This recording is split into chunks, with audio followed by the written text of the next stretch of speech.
الحمد للہ وکفا وسلام علی عبادہ الذین اصطفیٰ اشہد ان لا الہ الا اللہ وحدہ لا شریک لہ واشہد ان محمدا عبدہ ورسولہ صلی اللہ علیہ وآلہ وسلم۔ اللہم صلی علی محمد وعلی آل محمد کما صلیت علی ابراہیم وعلی آل ابراہیم انک حمید مجید۔ اللہم بارک علی محمد وعلی آل محمد کما بارکت علی ابراہیم وعلی آل ابراہیم انک حمید مجید۔ اما بعد فاعوذ باللہ السمیع العلیم من الشیطان الرجیم من حمزہ ونفخہ ونفثہ۔ بسم اللہ الرحمن الرحیم۔ اذهبا الى فرعون انہ طغی۔ تم دونوں جاؤ فرعون کی طرف، بے شک وہ فرعون سرکش ہو گیا ہے۔ آیت نمبر 43 سورہ طٰہٰ۔ یہاں سے آج کے سبق کا آغاز اللہ کی توفیق سے ہو رہا ہے۔ سورہ طٰہٰ میں جیسا کہ پہلے بھی بات کی جا چکی کہ بنیادی مضمون جو ہے وہ رسالت کے مقاصد کی تفہیم ہے، اور نبی اکرم صلی اللہ علیہ وسلم کو چونکہ ایک بہت بڑی ذمہ داری تھی، اور مکہ مکرمہ کے اندر قریشی سرداروں کی مخالفت کی وجہ سے اس ذمہ داری کے جو کامیابی کے ظاہری امکانات تھے وہ بہت کم تھے۔ اس لیے نبی اکرم صلی اللہ علیہ وسلم کو ایک طرف تسلی دی جا رہی ہے حضرت موسیٰ علیہ السلام کا قصہ سنا کے، اور دوسری طرف قریشی سرداروں کو یہ تنبیہ کی جا رہی ہے، ان کو انذار کیا جا رہا ہے کہ تم کیا سمجھتے ہو کہ تمہاری سرداریاں جو ہیں تمہیں عذاب سے بچا لیں گی؟ ایک فرعون جیسا متکبر شخص جو بہت بڑا اقتدار رکھتا تھا اور بہت زیادہ وسائل رکھتا تھا، وہ شخص ایک نبی حضرت موسیٰ علیہ السلام کی مخالفت کر کے عذاب کا شکار ہو گیا، اور دنیاوی اور اخروی اعتبار سے وہ عبرت کا نشان بن گیا۔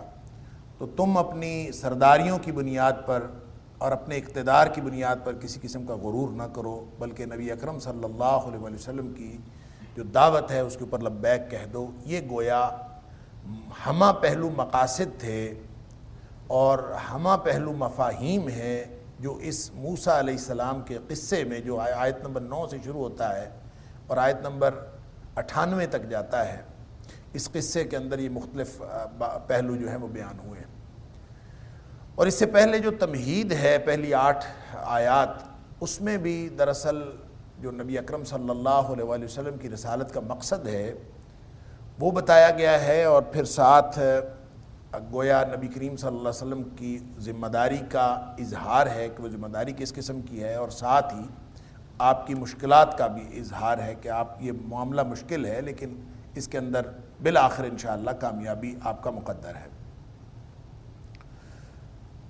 تو موسیٰ علیہ السلام کا قصہ جو ہے وہ پہلے بھی بات ہوئی کہ بطور کہانی کے نہیں ہے بلکہ بطور عبرت کے ہے، لہٰذا اس کے صرف وہ پہلو جو عبرت کے لیے بیان کیے جاتے ہیں وہی یہاں پہ بیان ہوئے ہیں، اور ہر جگہ پہ قرآن اسی طرح سے بیان کرتا ہے۔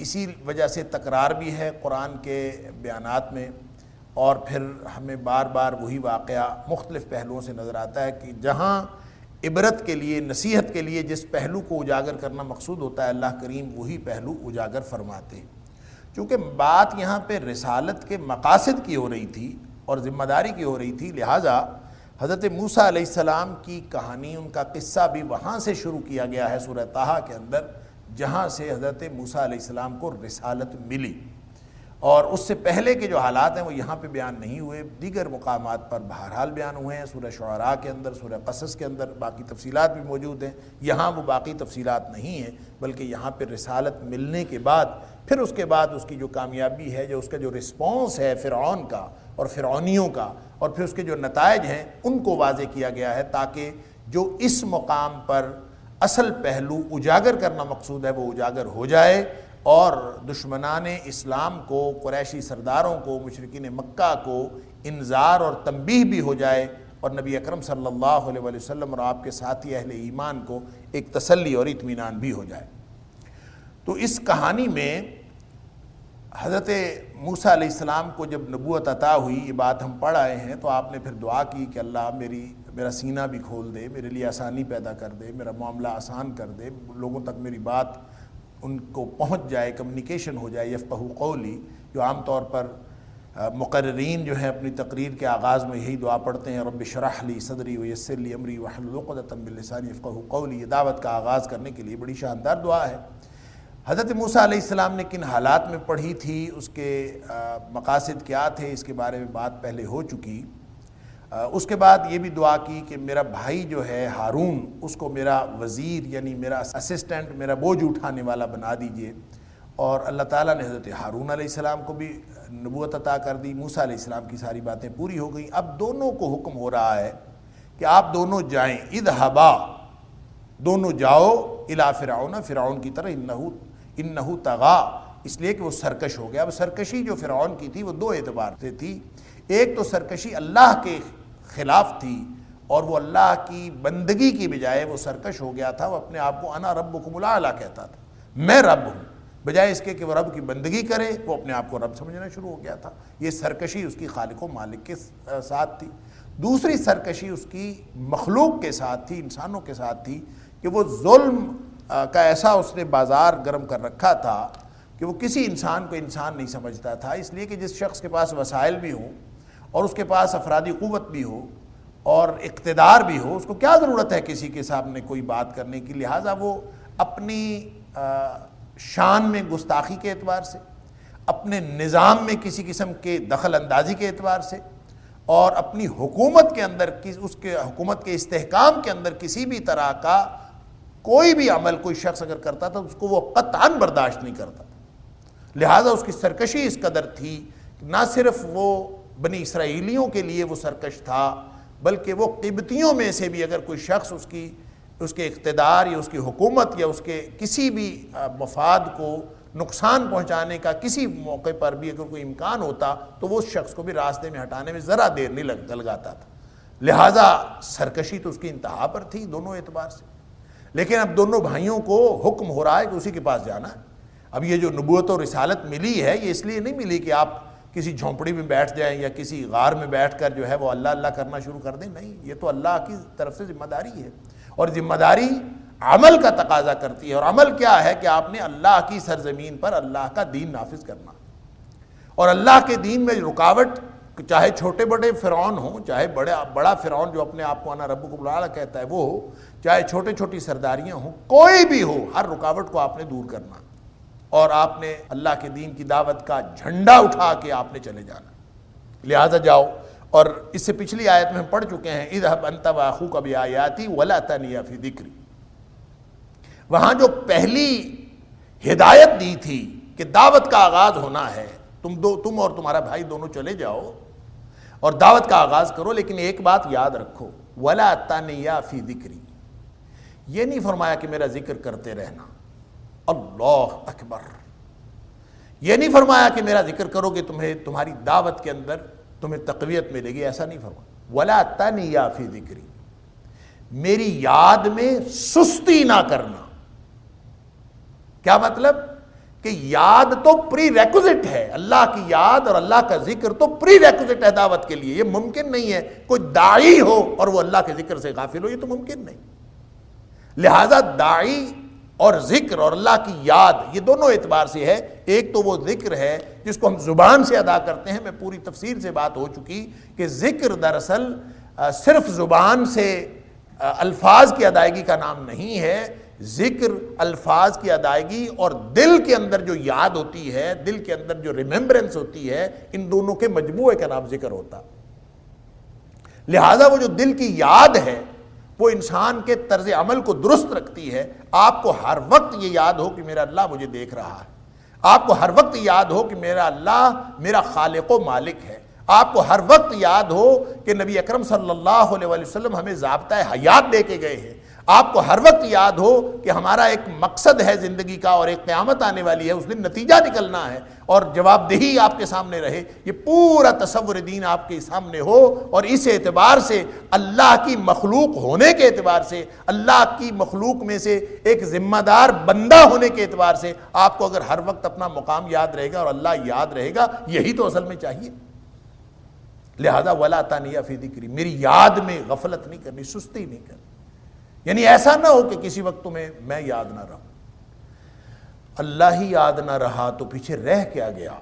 اللہ کے بندوں کے پاس سب سے بڑی چیز جو ہوتی ہے وہ اللہ کی یاد ہوتی ہے، اللہ کی وہ مقاصد کی یاد دہانی، وہ قدم قدم پہ رہنمائی، یہ سب اللہ کی یاد کی وجہ سے ہوتی ہے۔ اسی لیے فرمایا وَلَذِكْرُ اللَّهِ أَكْبَرُ، اللہ کی یاد سے بڑی چیز اور کوئی نہیں۔ وَلَذِكْرُ اللَّهِ أَكْبَرُ، اللہ کی یاد سب سے بڑی چیز۔ لہٰذا یہ پہلا ٹول ہے داعیان ملت کے لیے۔ اگر کوئی داعی بننا چاہتا ہے دین کا تو پہلا کام یہ ہے کہ وہ اپنے دن رات صبح و شام اللہ کی یاد میں گزارے، اور اللہ کی یاد میں گزارنے کا جو طریقہ ہمیں بتایا گیا ہے، اقیم الصلاۃ لذکری، نماز جتنی زیادہ پڑھو گے، 5 نمازیں تو ہیں ہی، اس سے زیادہ جتنی نمازیں پڑھو گے یہ اللہ کی یاد کے لیے آپ کو یاد کو بوسٹ کریں، آپ اللہ کے قریب ہوتے چلے جاؤ۔ اسی لیے نبی اکرم صلی اللہ علیہ وسلم کہ جب بھی کبھی آپ کو کوئی اہم معاملہ درپیش ہوتا تھا تو آپ نماز پڑھتے تھے، اذا حضبہ امر صلی، جب بھی آپ کو کوئی اہم معاملہ درپیش ہوتا تھا، وہ اہم معاملہ خوشی کا معاملہ ہو سکتا ہے، وہ کوئی مہم درپیش ہو سکتی ہے، وہ کوئی پریشانی ہو سکتی ہے، وہ انفرادی پریشانی ہو سکتی ہے، وہ اجتماعی پریشانی ہو سکتی ہے، آپ نماز پڑھیں، اللہ کی یاد بھی آئے گی اور اللہ کی طرف سے ہدایت بھی آئے گی، اللہ کا قرب بھی حاصل ہوگا، اطمینان بھی حاصل ہوگا۔ اور اسی طرح کوئی نتیجہ اگر اچھا ملتا، صحابی کہتا ہے، حضرت انس رضی اللہ تعالیٰ عنہ فرماتے ہیں جب بھی نبی کریم صلی اللہ علیہ وسلم کو کوئی خوشخبری ملتی، بشر بحاجۃ، جب بھی آپ کو کوئی خوشخبری ملتی تو آپ اس وقت کیا کرتے تھے؟ فخر ساجدا، آپ اسی وقت سجدے میں گر جاتے، سجدہ شکر بجا لاتے تھے، شکرانے کی نماز پڑھتے تھے، یوں کہہ لیجئے 2 نفل شکرانے کے حدیث کے اندر آتے ہیں کہ آپ نے اگر شکر ادا کرنا ہے تو 2 نفل پڑھیں۔ تو گویا پوری زندگی انسان کی یہ جو ولا تانیہ فی ذکری ہے، پوری زندگی داعی کی اللہ کی یاد میں گزرتی ہے۔ اور یہ نماز تو اس قدر دیکھیں، نبی کریم صلی اللہ علیہ وسلم سفر پہ جاتے تھے 2 رکعت پڑھ کے جاتے تھے، واپس تشریف لاتے تھے 2 رکعت پڑھ کے گھر تشریف لے جاتے تھے، عام طور پہ آپ کا معمول یہی تھا۔ کیوں؟ جاتے ہوئے بھی اللہ کی یاد، واپس آتے ہوئے بھی اللہ کی یاد، اور پھر سفر کی دعائیں، موقع بموقع دعائیں، جانے کی دعائیں، آنے کی دعائیں، اوبن اوبن لربنا توبا لا یغادر علینا ہوبا، آئبون تائبون عابدون لربنا ساجد لربنا حامدون، یعنی یہ ساری کی ساری باتیں دراصل اللہ کی یاد ہیں۔ آپ بیت الخلاء جاتے ہیں، اللہ کو یاد کرتے ہوئے جائیے، واپس آتے ہی غفرانک غفرانک غفرانک، اللہ یہ جو تھوڑا سا وقت گزر گیا تیری یاد کے بغیر، اللہ میں تیرا ذکر نہیں کر سکا، غلط جگہ پہ تھا، ایسی جگہ پہ تھا جہاں تیرا ذکر کرنا مناسب نہیں تھا، تو وہ جو تھوڑا سا وقت گزرا ہے اس پر بھی میں تجھ سے بخشش کا طلبگار ہوں، اللہ تجھے مجھے بخش دے یہ جو تھوڑا سا وقت گزرا ہے تیری یاد کے بغیر۔ لہٰذا پوری زندگی اللہ کی یاد میں گزرے تو پہلی ہدایت اور پہلا سبق جو پڑھایا جا رہا ہے موسیٰ علیہ السلام کو اور ہارون علیہ السلام کو وہ یہ ہے کہ وَلَا تَنِيَا فِي ذِكْرِ، تم نے بس کام یہ کرنا ہے کہ کسی وقت مجھے بھلا نہیں دینا۔ تو انسان کو اب دنیا کے کام کر رہا ہو، انسان اپنی زندگی کے معمولات سر انجام دے رہا ہو تو بس دعائیں پڑھتا جائے، وہ جو موقع بموقع دعائیں نبی کریم صلی اللہ علیہ وسلم نے سکھائی ہیں، صبح و شام کے اذکار ہیں، گھر سے نکلنے کی دعا ہے، گھر میں داخل ہونے کی دعا ہے، مسجد میں داخل ہونے کی دعا ہے، بازار کی دعا ہے، مسجد سے نکلنے کی دعا ہے، کون سا موقع ہے جس کی دعا نہیں؟ بارش آ جائے تو دعا ہے، بارش نہ آئے تو دعا ہے، بارش زیادہ آ جائے تو دعا ہے، سبحان اللہ، آندھی آ جائے تو دعا ہے، کوئی مسئلہ ہو دعا ہے۔ پھر جامع دعائیں جو ہیں وہ الگ ہیں۔ تو یہ ساری کی ساری دراصل اللہ کی یاد کا ایک نظام ہے۔ جب ہم زبان سے کچھ کہتے رہیں اور دل میں اللہ کی یاد نہ آئے تو اسی لیے علماء لکھتے ہیں کہ یہ ناقص ذکر ہے، یہ ذکر ناقص ہے۔ زبان سے انسان کہتا رہے سبحان اللہ سبحان اللہ سبحان اللہ، آپ کو تفہیم نہ ہو کہ سبحان اللہ کا کیا مطلب ہے. آپ زبان سے اللہ اکبر اللہ اکبر اللہ اکبر کہتے رہیں, آپ کو تفہیم نہ ہو کہ میں اللہ اکبر کہہ کے دراصل اللہ کس ہستی کو یاد کر رہا ہوں. یہ ذکر کی ایک ضرورت ہے اور ذکر کی پری ریکوزٹ ہے کہ آپ زبان سے بھی کہیں اور دل میں بھی اللہ کی یاد. تو یہ نبی کو بتایا دونوں کو, ولا تانیہ فی ذکری, آپ نے اس سے کسی وقت بھی غافل نہیں ہونا, سستی نہیں کرنی. اذهبا, اب جب ذکر میں سستی نہیں کرنی تو اب بے خوف جاؤ. اذهبا الی فرعون, اب فرعون کی طرف چلے جاؤ. انہ طغی, وہ بڑا سرکش ہے. اللہ اکبر, یہاں سے ایک سبق ملا, سرکشی میں کوئی فرعون جیسا بھی ہو. جب آپ اللہ کی یاد ساتھ لے کے جا رہے ہیں تو آپ جائیں, مسئلہ ہی کوئی نہیں.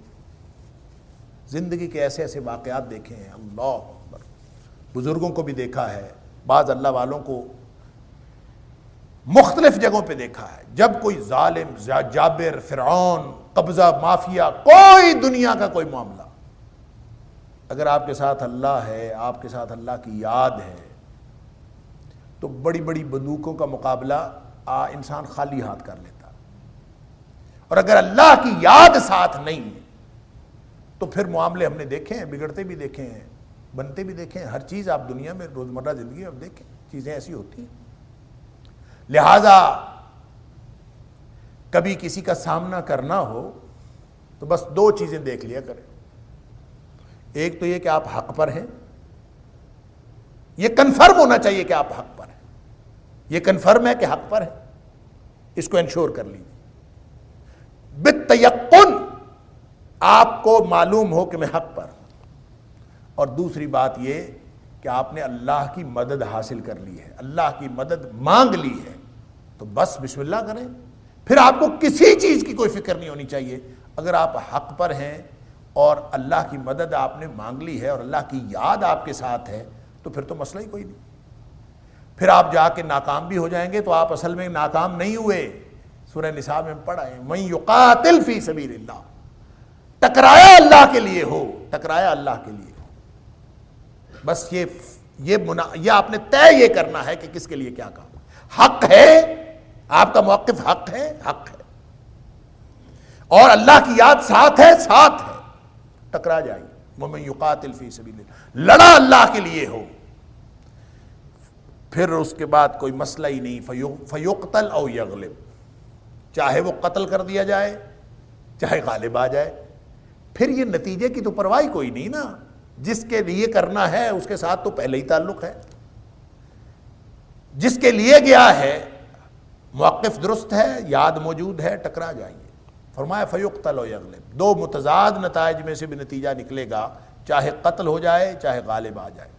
فسوف نؤتیہ اجرا عظیما, ہم ان قریب اس کو اجر عطا کر دیں گے, بہت بڑا اجر عطا کر. لہذا اللہ سے اجر کنفرم ہے.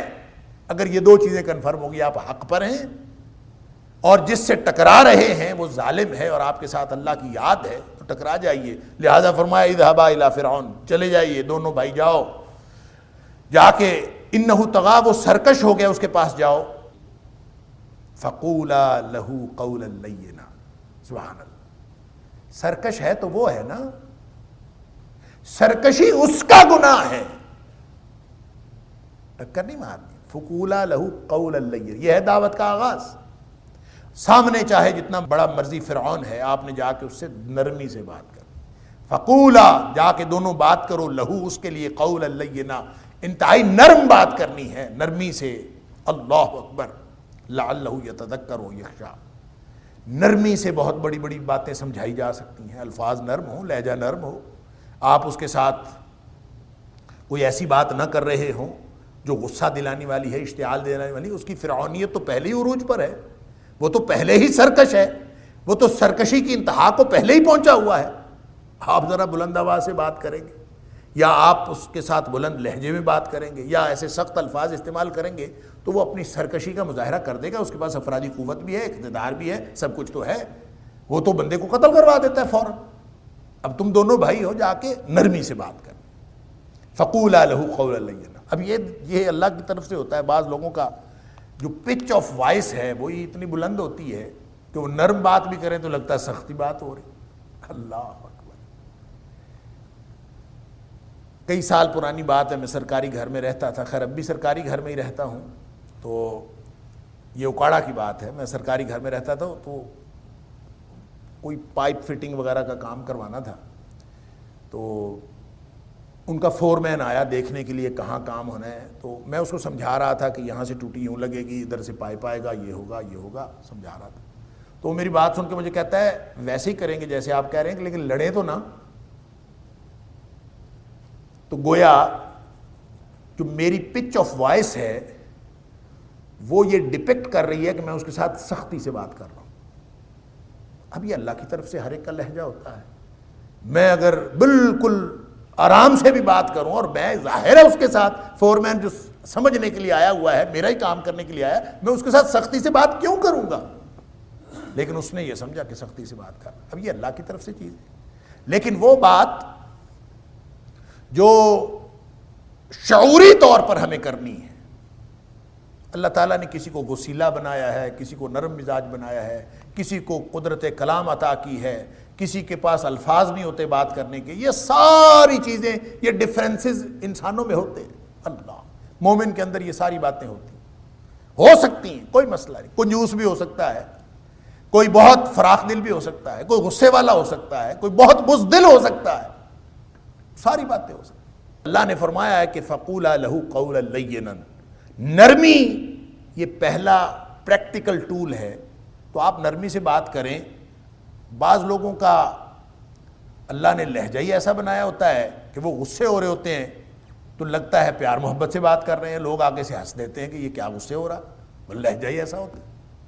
بعض لوگوں کا لہجہ ایسا ہے، بندہ پیار سے بات کر رہا ہے، نرمی سے بات کر رہا ہے، اگلا بندہ سمجھتا ہے وہ لڑ رہا ہے۔ یہ اللہ کی طرف سے یہ قدرتی طور پر ہوتا ہے۔ شعوری طور پر جب آپ کسی کے پاس گئے ہیں دعوت دینے کے لیے، تو دعوت کا آغاز یہ ہے کہ آپ بات انتہائی نرمی سے کریں، اس لیے کہ اس میں امکان ہوتا ہے کیا کہ لعلہ یتذکر او یخشی، آپ نرمی سے بات کریں گے تو اس کو سوچنے کا موقع ملے گا، وگرنہ بندہ فلیئر اپ ہو جائے نا کسی چیز پر تو سوچنے کی صلاحیت ختم ہو جاتی ہے۔ پہلا کام یہ ہوتا ہے کہ غصے میں انسان کی سوچ کی صلاحیت ختم ہو جاتی ہے، انسان کا دماغ معاف ہوتا ہے غصے میں، وہ کہتے ہیں نا غصے سے پاگل ہو گیا، تو بس غصہ آ جانا ہی پاگل ہونے کی علامت ہوتی ہے کہ انسان کا دماغ معاف ہو جاتا ہے اس وقت۔ اللہ اکبر۔ بہرحال اگر آپ نے آرام سے بات کی، اس کو موقع دیا کہ وہ تھوڑا سا سوچے، نرمی سے بات کی، تو پھر امکان ہے کہ وہ سوچے گا، لعلہ یتذکر، ہو سکتا ہے کہ وہ نصیحت پکڑ لے، او یخشا، یا بات جو آپ کریں گے اس کی وجہ سے وہ ڈر جائے، یعنی اللہ کا خوف اس کے دل میں پیدا ہو جائے۔ اب یہ تو کہنے والے پر ہے، خطیب پر ہے کہ وہ کیسی بات کرتا ہے اور کیسا پیغام پہنچاتا ہے کہ اس کے دل میں اللہ کا خوف پیدا ہوتا ہے کہ نہیں، نصیحت پیدا ہوتی ہے۔ جتنی نرمی سے بات کریں گے، اچھے الفاظ میں بھی بات وہی ہو سکتی ہے، اور وہی بات جو ہے انتہائی برے الفاظ میں بھی ہو سکتی ہے۔ کم از کم الفاظ تو آپ اچھے استعمال کریں، یعنی بالکل ایسے ہی ہے جیسے آپ کسی کو کہیں کہ وہ تمہاری ماں کا قسم جا رہا ہے، آپ کسی کو کہہ دیں، اور اس کا دوسرے الفاظ یہ ہیں کہ تمہارے والد صاحب جا رہے ہیں، تو ان دونوں میں بہت فرق ہے، اور اس کا جو امپیکٹ ہے دوسرے بندے پر، سننے والے پر جو امپیکٹ ہے اس کا زمین آسمان کا فرق ہے، بات وہی ہے، صرف الفاظ کا فرق ہے۔ لہٰذا آپ ایسے الفاظ کا چناؤ کریں گے جو جس میں دوسرے کی عزت قدر، اور ویسے بھی یہ جو نرمی ہے اس کے اندر بہت ساری چیزیں جس کا تعلق سچویشنل نیڈز کے ساتھ ہوتا ہے، سچویشن کے ساتھ ہوتا ہے۔ آپ کسی کو دعوت دینا چاہتے ہیں تو اس نرمی کے اندر یہ بات شامل ہے کہ آپ جس سے بات کر رہے ہیں اس کی دلچسپی کی بات کریں، بات کا آغاز وہاں سے کریں جو اس کی دلچسپی کی بات، اس سے بہت زیادہ امکان ہے، یعنی وہ موضوعات اس کی دلچسپی کے ہیں وہاں سے شروع کر لیں اور آپ اپنا پیغام پہنچاتے جائیں، تو زیادہ امکان ہے کہ وہ آپ کی بات کو زیادہ غور سے سنیں گے۔ کم از کم ایک اعتماد تو پیدا کریں نا کہ وہ آپ کی بات غور سے سنے، جب غور سے سنے گا تو پھر اس کے اوپر وہ سوچے گا، تو نصیحت پکڑنے یا نہ پکڑنے کا فیصلہ ہو سکتا ہے، وگرنہ تو شروع میں آپ نے کوئی تلخ بات کر دی تو معاملہ وہیں ختم، امکانات ہی ختم ہو گئے۔ اس لیے اللہ تعالیٰ حضرت موسیٰ علیہ السلام اور حضرت ہارون علیہ السلام کو یہ پہلا پریکٹیکل ٹول بتا رہا ہے کہ جاؤ اور جا کے اس سے نرمی سے بات کرنی ہے.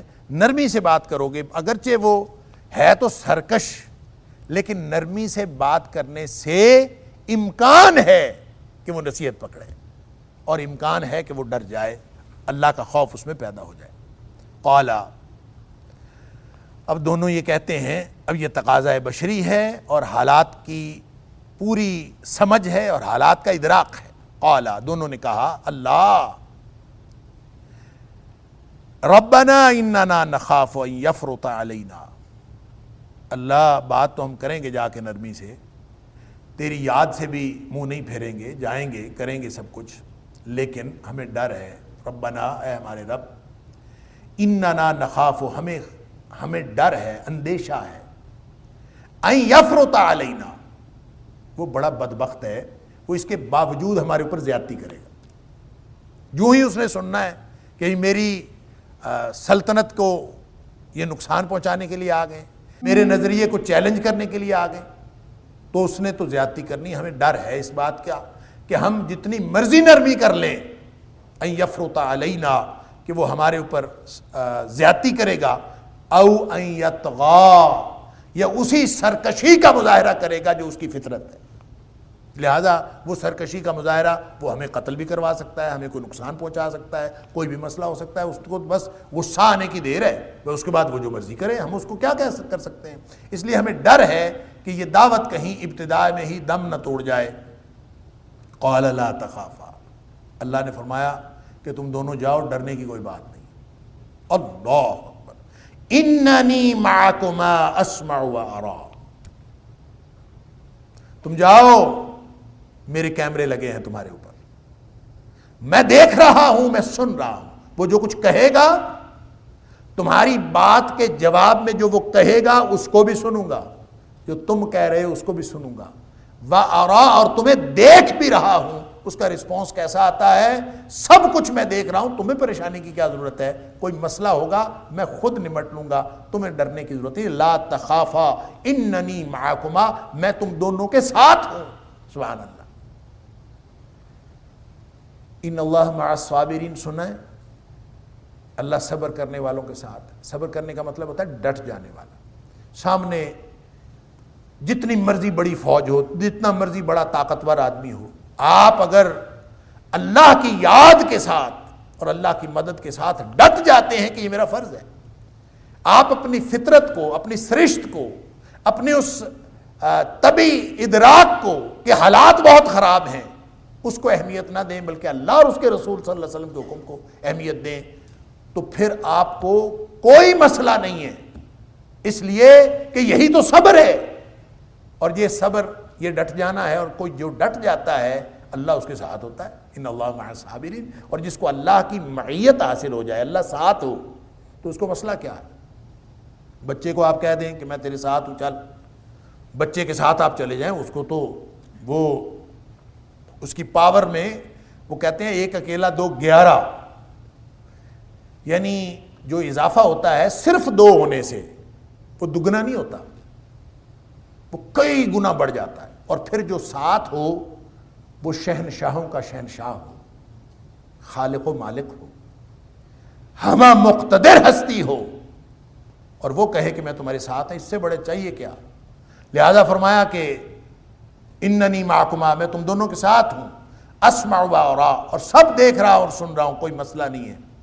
فاتیاہ، جاؤ دونوں، فقولا، جا کے ان کو کہو، انا رسول ربک، ہم تیرے رب کے بھیجے ہوئے ہیں، ہمیں جس نے بھیجا ہے وہ تیرا رب ہے. فارسل معنا بنی اسرائیل، تو ہمارے ساتھ بنی اسرائیل کو بھیج دے. اس لیے کہ وہ بنی اسرائیل چند ہزار جو لوگ تھے، وہ مقامی آبادی کے غلام تھے اور غلامی کی زندگی بسر کر رہے تھے. اور ظلم صرف اکیلا فرعون نہیں کر رہا تھا، مقامی ساری آبادی، جن کو قبطی کہا جاتا تھا، وہ سارے کے سارے ان کے اوپر ظلم کرتے تھے. لہٰذا آپ نے جا کے پہلا کام یہ کرنا ہے کہ ان کو آزادی دلوانی. فارسل معنا بنی اسرائیل، آپ نے جا کے کہنا ہے کہ بنی اسرائیل کو ہمارے ساتھ بھیج دو بس. ولا تعذبہم، ان کو خام خواہ نہ ستاؤ، ان کو عذاب نہ دو، ان کو سزائیں نہ دو. ان کے اوپر مظالم نہ ڈھاؤ. عذاب کی ساری یہ سارے معنی عذاب کے. مطلقاً ستانا بھی عذاب ہوتا ہے, ان کے اوپر ظلم روا رکھنا بھی عذاب ہوتا ہے, کسی بات کی سزا دینا یا خواہ سزائیں دینا یہ بھی عذاب ہوتا ہے, کسی چیز کے نتیجے میں سزا دینا یہ بھی عذاب ہوتا ہے. فلا تعذبہم, خواہ ان کو نہ ستاؤ یا ان کو عذاب نہ دو اور ان کو ہمارے ساتھ بھیج دو. قد جئناک بآیۃ من ربک, ہم تیرے پاس آئے ہیں تیرے رب کی نشانیاں لے کر. اللہ اکبر. یہ جو گئے تو تھے اللہ کے دین کی دعوت کے لیے, نبی ہے, مشن کیا ہے؟ اللہ کی دین کی دعوت ہے, اللہ کی دھرتی پر اللہ کا نظام قائم کرنا, یہ ہے نبیوں کا مشن. اور جا کے پہلا کام کیا کہہ رہے ہیں؟ فارسل معنا بنی اسرائیل, بنی اسرائیل ہمارے ساتھ بھیج, تاکہ کم از کم وہ اس ظلم کی سچویشن سے تو باہر آئیں. وہ جو سورہ نساء کی آیت نمبر 75 میں اللہ کریم نے جو قتال کی فرضیت کا ایک مقام جو ہمارے لیے بیان کیا ہے, وَمَا لَكُمْ لَا تُقَاتِلُونَ فِي سَبِيلِ اللَّهِ, تمہیں کیا ہو گیا ہے کہ کیوں نہیں لڑتے تم اللہ کے راستے میں. وَالْمُسْتَضْعَفِينَ مِنَ الرِّجَالِ وَالنِّسَاءِ وَالْوِلْدَانِ الَّذِينَ يَقُولُونَ رَبَّنَا أَخْرِجْنَا مِنْ هَذِهِ الْقَرْيَةِ الظَّالِمِ, کہ کمزور مرد, کمزور عورتیں, بے سہارا بچے وہ چیخ چیخ کے کہہ رہے ہیں ربنا اخرجنا من هذه القرية الظالمة, اللہ اس بستی میں سے ہمیں نکال دے کہ اس بستی کے لوگ ہمارے اوپر ظلم ڈھا رہے ہیں. گویا جہاں ظلم ہو رہا ہو اس ظلم کی بستی سے نکلنا, اس کی دعا کرنا اور ان کو نکالنے کی کوشش کرنا, یہ گویا وہ شریعت کا فریضہ ہے جو اللہ تعالیٰ نے ہمیشہ نبیوں کو بھی دیا ہے اور نبیوں کے امتیوں کو بھی دیا. ان کو نکالنا. نبی کریم صلی اللہ علیہ وسلم دعا فرمایا کرتے تھے, اللہم انی اعوذ بک من غلبۃ الدین وقہر الرجال, اللہ ہم تیری پناہ میں آتے ہیں کہ ہمارے اوپر بہت زیادہ ہم قرض کے بوجھ تلے دب جائیں, یا ہمارے اوپر لوگوں کا, بندوں کا, انسانوں کا قہر نازل ہو, عذاب نازل ہو, وہ ہمارے اوپر مظالم ڈھائیں, اس سے بھی ہم تیری پناہ میں آتے ہیں. گویا جہاں بندے بندوں پر ظلم کر رہے ہوں وہاں پہ نیکی پنپ نہیں سکتی, وہاں پہ دین کی دعوت, وہاں پہ روٹی کی بات, وہاں پہ معیشت کی بات, وہاں پہ کوئی بات بھی وہاں پہ پنپ نہیں سکتی جب تک آپ اس ظلم کی سچویشن سے ان کو باہر نہیں نکالتے. اور نبی کریم صلی اللہ علیہ وسلم نے ایک اور دعا بھی ہمیں سکھائی, اللہم لا تسلط علینا من لا یرحمنا ولا یخافک فینا, اللہ ہمارے اوپر ایسی حکومت مسلط نہ کرنا, ایسے لوگ مسلط نہ کرنا, من لا یرحمنا جو ہمارے اوپر رحم نہ کرے, ولا یخافک فینا اور جو ہمارے معاملے میں تجھ سے نہ ڈرے, اس کے دل میں اللہ کا خوف نہ ہو کہ وہ عوام الناس کے حقوق دے, ایسی حکومت ہمارے اوپر, ایسے حکمران مسلط نہ کرے. فارسل معنا بنی اسرائیل, یہ اسی مفہوم کو پورا کر رہا ہے. یہ حکم کہ آپ نے جا کے اس کو اور کچھ نہیں کہنا, آپ نے بس یہ کہنا ہے کہ یہ جو تم نے عذاب اور مختلف قسم کی سزائیں اور مختلف قسم کے مظالم جو تم ڈھا رہے ہو بنی اسرائیل کے اوپر, پہلے ان کو آزاد کرو اور ان کو ہمارے ساتھ بھیج دو. ولا تعذبہم, اور ظلم سے باز آ جاؤ. قد جئناک بآیۃ, ہم نشانیاں لے کے آئے ہیں تیرے پاس, من ربک, تیرے رب کی طرف سے. والسلام علی من اتبع الہدی, اور سلامتی ہو ہر اس شخص پر جو ہدایت کی پیروی کرے, جو ہدایت کی اتباع کرے, ہر اس شخص پر سلامتی ہو. اب یہ سلامتی, سلام اس کو نہیں کہا, یعنی ہم تو ایک دوسرے کو تحیہ کہتے ہیں نا, ایک سلام تحیہ ہوتا ہے, گریٹنگز جس کو کہا جاتا ہے. سلام تحیہ یہ السلام علیکم, آپ پر سلامتی ہو. وہ کہتا ہے وعلیکم السلام, آپ کے اوپر سلامتی ہو. السلام علیکم ورحمۃ اللہ وبرکاتہ, رحمتیں بھی ہوں, اللہ کی برکتیں بھی ہوں, سلامتی بھی ہوں. یہ سلام تحیہ ہے. نبی کریم صلی اللہ علیہ وسلم فرمایا اللہ, یہ وہی سلام, افشوا السلام بینکم, آپس میں سلام پھیلایا کرو. رہ گئی بات غیر مسلموں کی اور دشمنوں کی, تو نبی کریم صلی اللہ علیہ وسلم نے کسی غیر مسلم کو خط لکھتے ہوئے بھی یہی اسلام لکھا تھا, السلام من اتبع الہدی, ہر اس شخص پر سلامتی ہو جو ہدایت کی پیروی کرے. یعنی آپ کافر کو کہہ رہے ہیں اسلام, اگر وہ ہدایت کی پیروی کر لے گا تو یہ سلامتی کی دعا ہے، اور اگر وہ نہیں کرتا تو یہ سلامتی کی طرف دعوت ہے۔ السلام علی من اتبع الہدی، یہ تحیہ نہیں ہے جو مسلمانوں کا مسلمانوں سے ہوتا ہے، یہ وہ سلام تحیہ نہیں ہے، بلکہ یہ سلام امن و سلامتی کی دعوت ہے۔ آپ کسی بھی کافر کو کہہ سکتے ہیں، لہٰذا نبی کریم صلی اللہ علیہ وسلم نے خط میں لکھا السلام علی من اتبع الہدی، یا پھر آپ نے زیادہ سے زیادہ یہ کہا کہ دعوت دی رومی کیسر روم کو یا ہرقل کو، تو آپ نے اس کو کہا اسلم تسلم، تم اسلام لے آؤ امن میں آ جاؤ گے۔ یہ گویا اسی کا ایک دوسرا ورژن ہے، اسی کا دوسرا اسلوب ہے، جہاں فرمایا اسلم تسلم، تم اسلام لے آؤ تو تم امن میں آ جاؤ گے۔ یہاں فرمایا السلام علی من اتبع الہدی، ہر اس شخص پر سلامتی ہے جو بھی ہدایت کی پیروی کرے۔ گویا وہ بھی دعوت تھی اس سلامتی اور امن کی، یہ بھی دعوت ہے سلامتی اور امن کی، یہ سلام تحیہ نہیں۔ لہٰذا جا کے یہ کہنا کہ وہ سلام علی من اتبع الہدی، ہر وہ شخص جو ہدایت کی پیروی کرے اس کے لیے سلامتی، لیکن جو نہ پیروی کرے اس کے لیے سلامتی گویا نہیں۔ یہ دعوت ہے اس کو، آ جاؤ سلامتی میں امن میں آ جاؤ۔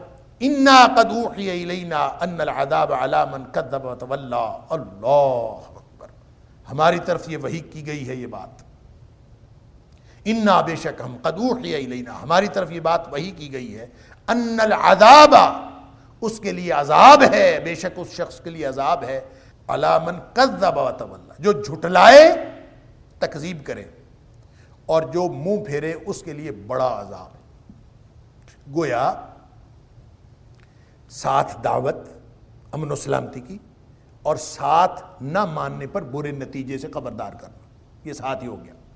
یہ ہے وہ بات جو نبی کریم صلی اللہ علیہ وسلم کو بھی انذار اور تبشیر میں سے ایک چیز ابتدا میں اختیار کرنے کا حکم دیا گیا تھا۔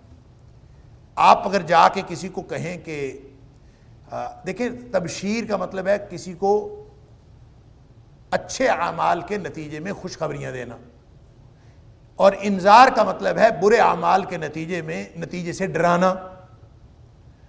تو جب آپ کسی کو خوشخبریاں دیں گے تو یہ بھی بہرحال لوگوں کے لیے ایک امید اور ایک خوش کن نتائج جو ہیں وہ لوگوں کے لیے اٹریکٹیو ہوتے ہیں، اور ان کی امید کا پہلو جو ہے وہ ایڈریس ہوتا ہے، اور لوگ اس طرف اٹریکٹ ہوتے ہیں، اور دعوت اثر انداز ہوتی ہے جب آپ ان کو امید دلاتے ہیں۔ لیکن دوسری طرف انذار ہے، ڈرانا، آپ ان کو بتائیں کہ جو عمل آپ کر رہے ہیں یہ بہت خطرناک ہے۔ اللہ اکبر۔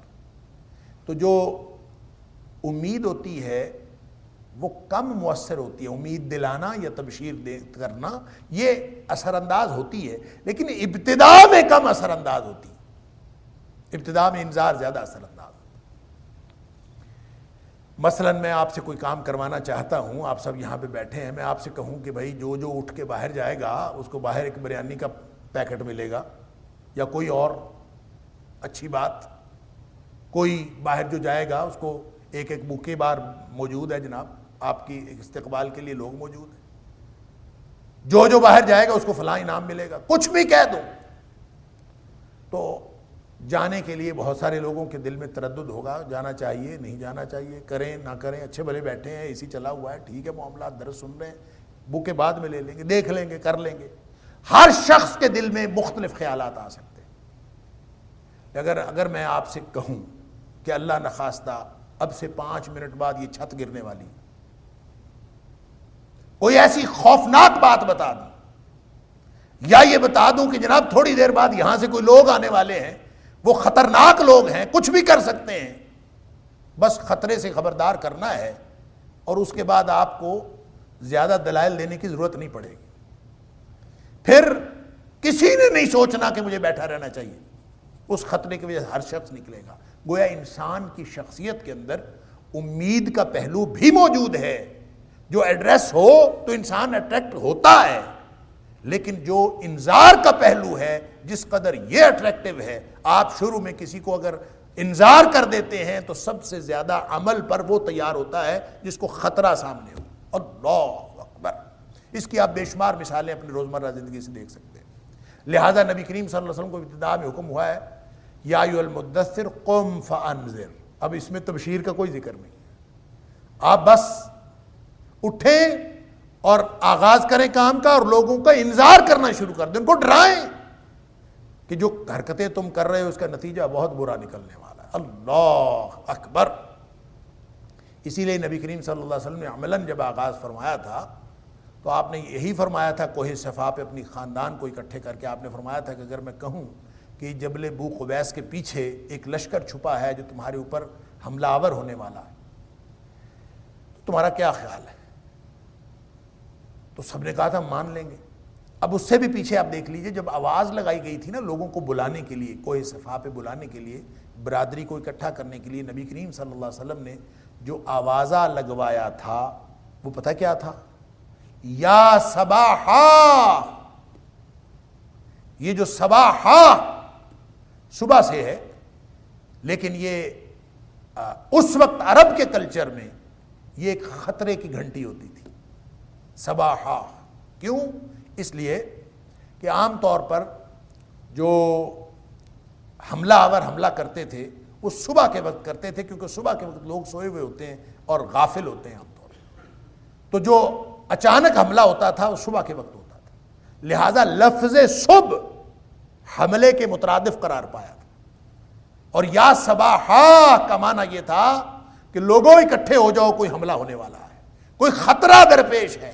لہذا یہ صدائی کسی خطرے کو تھی, لہذا انذار کا اظہار تو اس صدا سے ہی ہوتا ہے جو نبی کریم صلی اللہ علیہ وسلم نے بہت ابتدا میں فرمائی, یا صباحا. آپ نے کوئی خوشخبری نہیں دی, آپ نے خطرے کی بات بتائی. اگر جبل بو قبیس کے پیچھے لشکر چھپا ہے تو ہم جی مان لیں گے, چھپا ہوگا, اسی کا تو آپ نے خبردار کیا. تو فرمایا میں اس سے بڑے خطرے سے خبردار کرتا ہوں. اللہ اکبر. جو اس کفر اور شرک پر رہنے کی وجہ سے جو تمہارے سامنے منزل ہے وہ اس سے بڑی ہے, اس سے بڑی خطرناک ہے, لہذا اس سے بچ جائیے. تو ابتدا میں انذار ہی ہے. اس لیے موسیٰ علیہ السلام کو اور ہارون علیہ السلام کو بتایا جا رہا ہے کہ آپ نے جا کے اللہ کا پیغام تو پہنچانا ہے, اور ساتھ یہ بتا دینا ہے کہ جس شخص نے جھٹلایا, من کذب وتولی, جس نے جھٹلایا اور منہ پھیرا, اس کا پھر انتہائی خطرناک انجام ہونے والا ہے. کیا؟ وَأَنَّ الْعَذَابَ, اس کے لیے بہت بڑا عذاب ہے. یہ خطرہ پہلے بتا دیجئے, خوفناک نتائج پہلے بتا دیجئے, یہ انذار ہے. ان العذاب علی من کذب وتولی, یہ ہمارے اوپر وحی کی گئی. انا قد اوحی الینا, ہمیں اللہ تعالیٰ نے وحی کے ذریعے بتا دیے, اور یہ بہت خطرناک معاملہ ہے. اور جو شخص نے بھی جھٹلایا اور جس نے بھی منہ پھیرا, گویا فرعون کو بتا دیجئے کہ اب گنجائش ختم ہو گئی, اب تمہیں کچھ نہ کچھ کرنا ہے, یا مخالفت کرو اور یا حمایت کرو. حمایت کرو گے تو بچ جاؤ گے, مخالفت کرو گے تو عذاب کا شکار ہو جاؤ گے. اب کوئی درمیان میں کوئی بات رہ نہیں گئی, اب جتنی تم نے موج کرنی تھی کر لی, تمہاری مہلت ختم ہو گئی.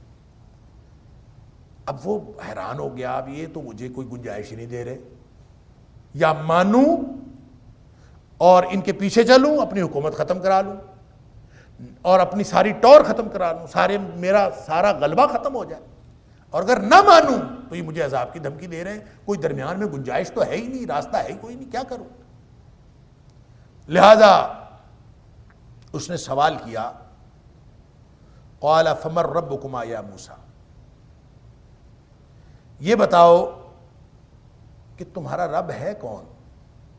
یہ جو اتنے خطرناک سچویشن بتا رہے ہو کہ اس نے کوئی گنجائش نہیں چھوڑی, اور رب کون ہے؟